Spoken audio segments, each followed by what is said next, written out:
Imaginez les coulisses de l'une des industries créatives les plus connues au monde. En ce moment même, un véritable drame s'y déroule. Le cinéma et l'animation français, de véritables fleurons culturels, se retrouvent au bord du gouffre. Cette phrase, attention, elle est lourde de sens. Ce ne sont pas juste des mots, non. C'est un véritable cri d'alarme lancé en janvier 2026 par les plus grands noms du secteur. Une phrase qui, à elle seule, montre à quel point la situation est grave. C'est la question qu'on se pose tous. Comment est-ce possible? Comment un secteur aussi stratégique, aussi dynamique, se retrouve du jour au lendemain en situation de péril?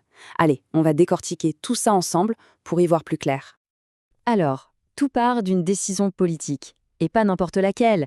Une décision qui a eu l'effet d'une bombe, une véritable onde de choc dans toute l'industrie. Parce qu'elle touche à un mécanisme essentiel pour le rayonnement de la France à l'international. Et voilà le cœur du problème. Tout tourne autour d'un dispositif qui s'appelle le crédit d'impôt international, le C2I. Il devait être prolongé, c'était quasiment acté, mais, coup de théâtre, son avenir a été annulé, ce qui plonge toute la filière dans une incertitude totale. Bon, ce fameux C2I, c'est quoi au juste? En quoi il consiste? Et surtout, pourquoi est-ce qu'il est si fondamental pour l'industrie du cinéma et de l'animation en France? Le C2I, pour faire simple, c'est comme un aimant super puissant. C'est l'argument numéro 1 de la France pour dire aux grands studios du monde entier « Venez produire vos films chez nous. Nos talents sont incroyables, nos studios sont à la pointe, et en plus, grâce à ce crédit d'impôt, c'est financièrement intéressant. » C'est vraiment un outil stratégique. Et l'impact, il est limpide. C'est le jour et la nuit. D'un côté, avec le C2I, la France est un pôle mondial, elle attire les projets, les talents, les investissements. De l'autre, sans lui, elle devient beaucoup moins compétitive et elle risque de voir tous ces beaux projets passer sous le nez et partir chez les voisins.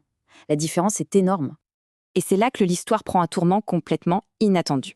Alors que tout le monde pensait la faire plier, que la prolongation était acquise, eh bien non, une manœuvre politique de dernière minute a tout remis en question. Et tout a basculé en quelques semaines. C'est ça qui est fou. Fin 2025, l'industrie respire. Le Parlement, Assemblée et Sénat votent pour la prolongation. Soulagement général. Mais début 2026, douche froide, le gouvernement lui-même fait machine arrière et annule tout. Résultat, la date de fin du 31 décembre 2026 est de nouveau là, menaçante, et elle prive les professionnels de toute visibilité. Les mots choisis par les professionnels sont très forts, stupeur et incompréhension. On sent bien le choc, un vrai sentiment de trahison. L'industrie avait fait des plans, engagé de l'argent, tout ça en se basant sur une promesse de stabilité de l'État. Une promesse qui, aujourd'hui, est rompue. Ce qui est assez paradoxal, c'est que cette décision vient percuter de plein fouet une autre très grande ambition du gouvernement, le fameux plan France 2030. Un plan qui visait justement à faire de la France un leader mondial de la production. Regardez ce chiffre, 900 millions d'euros. Ce n'est pas rien, c'est une somme colossale. C'est l'argent que les studios ont mis sur la table, de leur poche, pour construire de nouvelles infrastructures, pour former les talents de demain, en se disant que le gouvernement suivait avec sa vision France 2030. Et aujourd'hui, tout cet investissement est menacé. Et c'est là qu'on ne comprend plus rien. D'un côté, on a le président de la République qui vante l'excellence des studios français pour attirer les investisseurs étrangers. Et de l'autre, son gouvernement qui supprime l'outil fiscal qui rend justement ces studios attractifs. C'est un peu le serpent qui se mord la queue. Forcément, les conséquences, elles sont immédiates. Dans ce milieu, l'incertitude, c'est le pire ennemi. Les grands studios internationaux, ils ne vont pas attendre que la France se décide. Ils se tournent déjà vers d'autres pays, nos voisins, qui, eux, offrent de la stabilité et des garanties. La France est déjà en train de perdre des projets.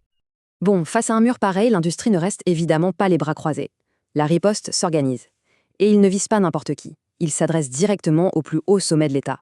Et attention, ce ne sont pas quelques acteurs isolés. C'est vraiment tout le gratin du secteur qui monte au créneau. Des poids lourds, des studios qui sont derrière des succès que tout le monde connaît, comme Moi moche et méchant ou la série animée Arcane. Quand ils parlent d'une seule voix, ça pèse lourd. Leur demande, elle est très claire, très pragmatique. En gros, ils disent « Monsieur le Président, il faut intervenir. Et vite ». Ils appellent à une action forte pour corriger le tir. L'objectif, c'est d'obtenir une prolongation du C2I d'au moins 2 ans, jusqu'à fin 2028, pour simplement restaurer la confiance et pouvoir recommencer à travailler sur le long terme. Et on termine avec cette question qui est quand même vertigineuse. Tout un pan de l'excellence française, des années de construction, des milliards d'investissements, des milliers d'emplois très qualifiés, tout ça est-il vraiment suspendu à un seul arbitrage politique? La réponse à cette question décidera si la France reste une terre de tournage et de création ou si elle regarde impuissante les projets partir ailleurs.